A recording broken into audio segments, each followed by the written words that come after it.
Olá, o título da lição desta semana é A Descendência de Abraão. O verso para memorizar essa semana, 1 Pedro 2,9, que diz assim: Vocês, porém, são geração eleita, sacerdócio real, nação santa, povo de propriedade exclusiva de Deus, a fim de proclamar as virtudes daquele que os chamou das trevas para a sua maravilhosa luz. E esse é um texto maravilhoso. Esse texto mostra o propósito de Deus para o seu povo, proclamar as virtudes de Deus a quem não conhece.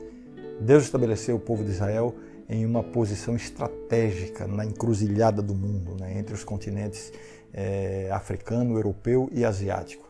Além disso, Deus os abençoou grandemente a fim de que eles se destacassem em comparação com as demais nações.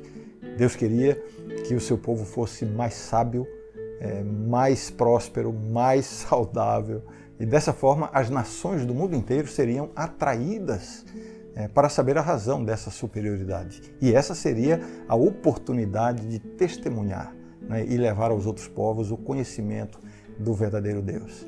Mas, infelizmente, Israel distorceu o plano de Deus e, em lugar de se abrir para os demais povos e influenciá-los, fez exatamente o contrário. Eles se orgulharam de sua superioridade e começaram a discriminar os outros povos.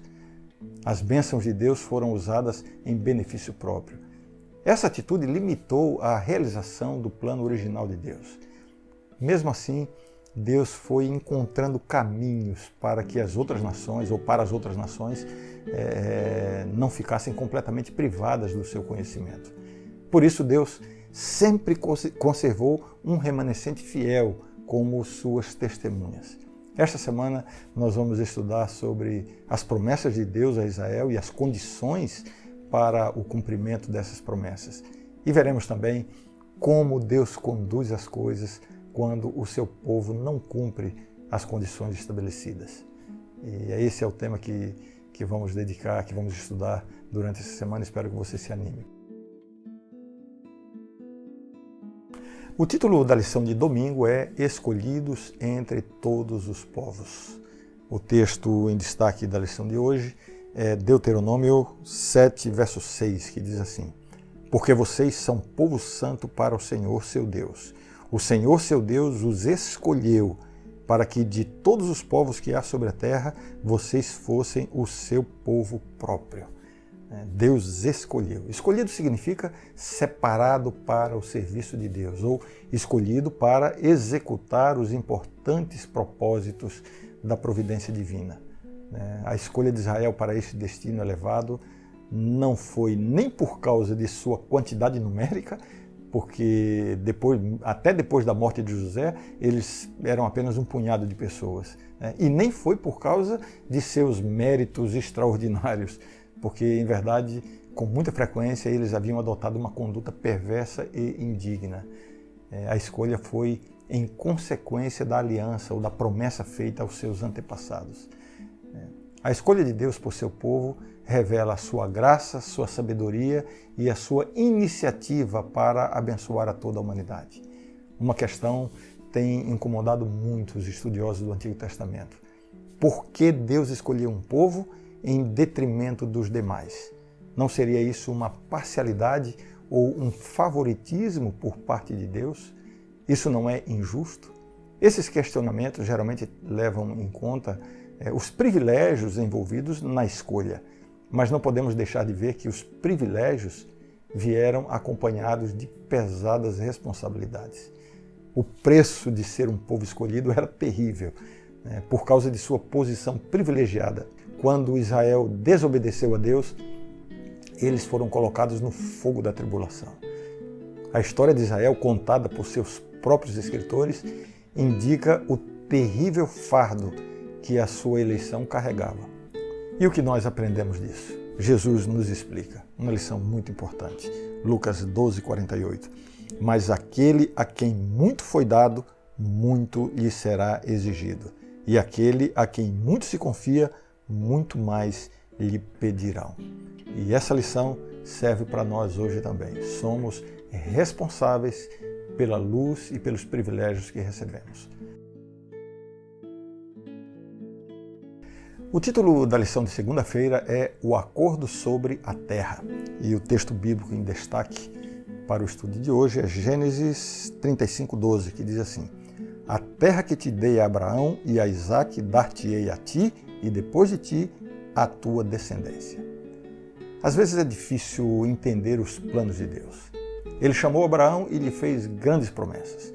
Essas promessas foram depois confirmadas a Isaque e a Jacó. Dentre essas promessas estava a promessa de uma terra para habitar. O que é difícil de entender é porque Deus às vezes demora tanto a cumprir as suas promessas. Já a Abraão, Deus informou que demoraria 400 anos até que a sua descendência tomasse posse da terra prometida. Mas há uma forma de entender a demora de Deus, porque é uma coisa que nós enfrentamos hoje também. Primeiro, porque Deus não depende do nosso relógio nem do nosso calendário. Deus vê o fim desde o começo. Por isso, Ele tem o tempo dele, o momento certo para atuar. E em segundo lugar, porque a espera é uma forma de desenvolver a fé. Você ouviu? A espera é uma forma de desenvolver a fé. Muito bem, em Deuteronômio 28 é confirmada a promessa da terra juntamente com muitas outras promessas.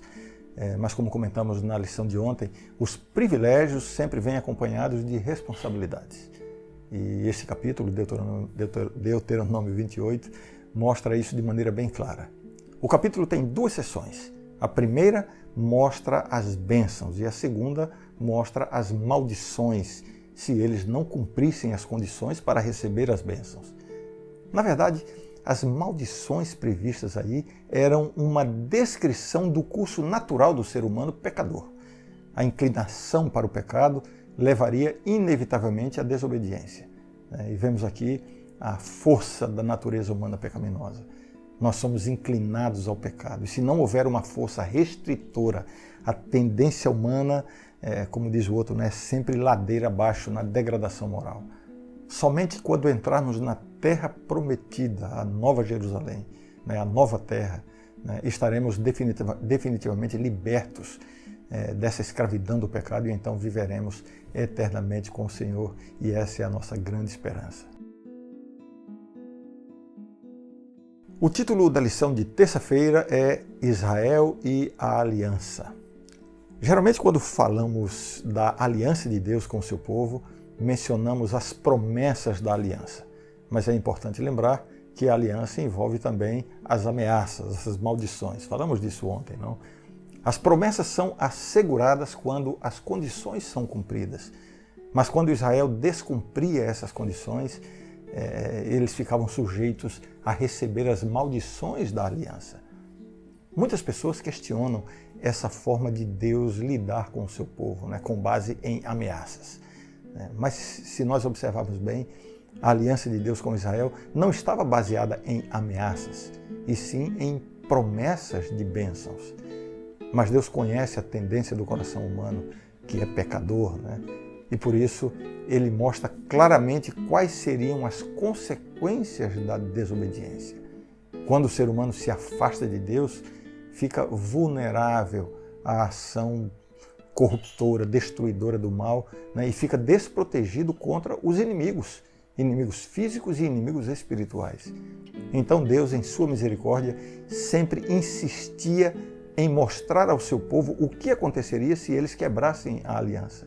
Não se trata aqui apenas de ameaças, era mais uma advertência. Essas maldições não podem ser vistas simplesmente como a ação de Deus em trazer o mal se eles desobedecessem, mas devem ser vistas como o resultado do afastamento de Deus.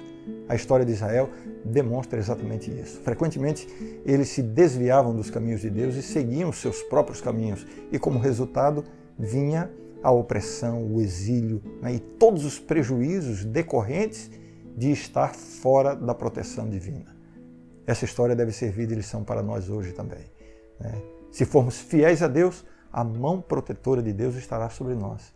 Não significa que não teremos problemas, que não sofreremos nenhum acidente ou que não teremos nenhuma enfermidade. Não. Temos que ver a dimensão espiritual do cuidado de Deus. Podemos continuar sujeitos às condições de um mundo caído, né? onde existe tristeza, doença, onde a morte está presente, mas temos a segurança da redenção na volta de Jesus. Essa é a confiança que nós temos. Tudo o que esta vida pode nos oferecer não se compara com o que Deus está preparando para nós. Que a história de Israel sirva de exemplo para você não quebrar o seu relacionamento com Deus, permanecer conectado ao Senhor através de Jesus Cristo. O título da lição de quarta-feira é O Remanescente, e eu começo lendo Isaías 4:3, que diz assim: será que os restantes de Sião e os que ficarem em Jerusalém serão chamados santos? O texto menciona os restantes de Sião. Aqui está presente o conceito de remanescente na Bíblia. O que é o remanescente?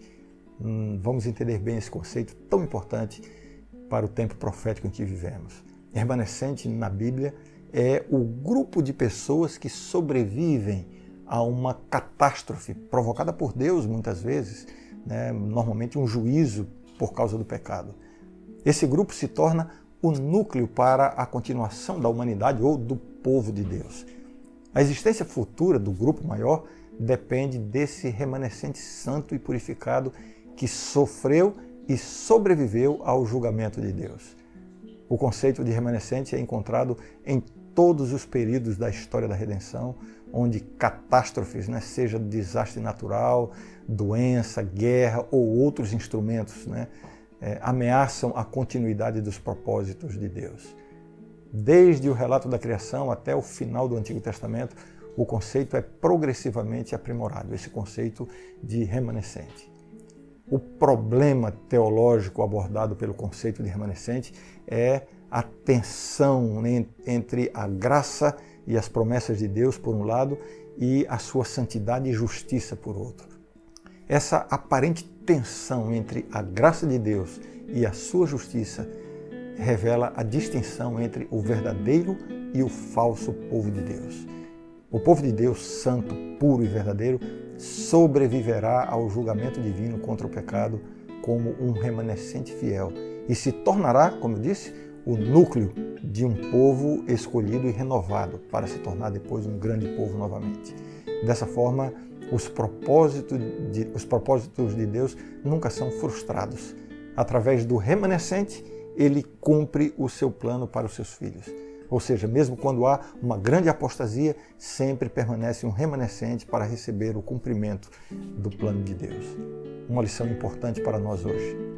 Quando você olha para a igreja e vê problemas, quem sabe na sua igreja você veja isso, pecado, hipocrisia, que isso não sirva para lhe desanimar. Pelo contrário, continue firme na fé para que você seja parte do remanescente fiel. Deus tem um remanescente sempre no seu povo e que você faça parte desse remanescente. O título da lição de quinta-feira é O Israel Espiritual e o texto em destaque para o estudo de hoje é Gálatas 3, 26 a 29, que diz assim: pois todos vós sois filhos de Deus mediante a fé em Cristo Jesus, porque todos quantos fostes batizados em Cristo, de Cristo vos revestistes. Dessarte não pode haver judeu, nem grego, nem escravo, nem liberto, nem homem, nem mulher, porque todos vós sois um em Cristo Jesus. E se sois de Cristo, também sois descendentes de Abraão e herdeiros segundo a promessa. Um texto longo, mas um texto muito esclarecedor e muito atual para a realidade que nós vivemos hoje. Eu quero destacar aqui alguns pontos importantes nesse texto. Primeiro, a fé é o requisito para fazer parte do povo de Deus. Isso está aí no texto. E essa experiência de fé deve ser expressa através do batismo. Segundo ponto, em Cristo todos somos postos no mesmo nível de importância. Deus não faz acepção de pessoas. Por isso, nós não deveríamos fazer acepção de pessoas na igreja.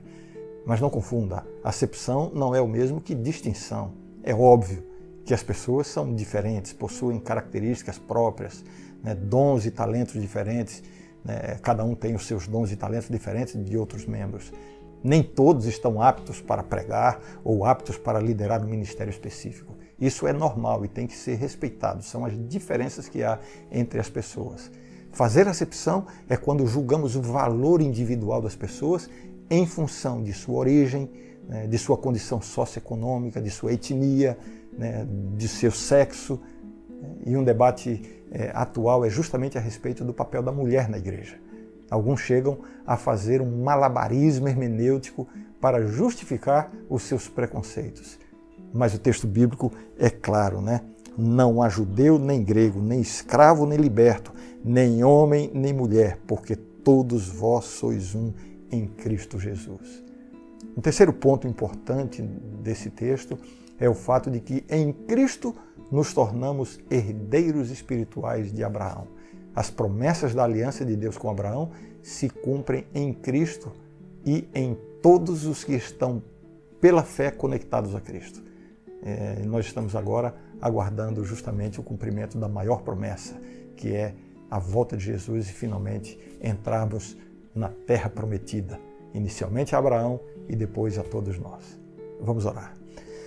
Santo Deus, mais uma vez queremos renovar a nossa entrega a Ti e pedir que Tu dirijas os nossos passos, as nossas decisões e todo o nosso caminho no dia de hoje. Em nome de Jesus. Amém. Até amanhã. Forte abraço. Deus te abençoe. Tchau.